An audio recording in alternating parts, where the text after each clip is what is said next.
Bhavnagar local crime branch દ્વારા દારૂના જથ્થા સાથે એક આરોપી સામે મોટી કાર્યવાહી કરવામાં આવી।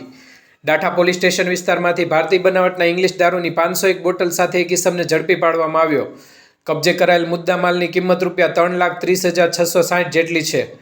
આજરોજ એલસીબી પોલીસ સ્ટાફ ડાઠા વિસ્તારમાં પેટ્રોલિંગમાં હતો ત્યારે ખાનગી રાહે બાતમીના આધારે જાણવા મળ્યું કે પરેશભાઈ નાગજીભાઈ ભાલિયા ઉંમર 33 રહેવાનું બોરડા તાલુકો તળાજા નામનો ઇસમ વાટલિયા ગામે દારૂના જથ્થાની હેરાફેરી કરી રહ્યો છે। પોલીસે તાત્કાલિક રેડ કરતા ત્યાંથી ગ્લોબ્સ ગ્રીન પ્રીમિયમ વિસ્કીની 750 mlની કુલ 501 બોટલ મળી આવી। કુલ મુદ્દામાલની કિંમત ₹3,30,660 જેટલી થાય છે। આ અંગે આરોપી વિરુદ્ધ ડાઠા પોલીસ સ્ટેશનમાં પ્રોહિબિશન એક્ટની અલગ અલગ કલમો હેઠળ ગુનો દાખલ કરી આગળની કાર્યવાહી હાથ ધરવામાં આવી છે। આ કામગીરીમાં જોડાયેલ police staff police inspector AR વાળાના માર્ગદર્શન હેઠળ અરવિંદભાઈ બારૈયા, અશોકભાઈ ડાભી, રિપોર્ટર અલ્ફાઝ યાફાઈ, ભાવનગર।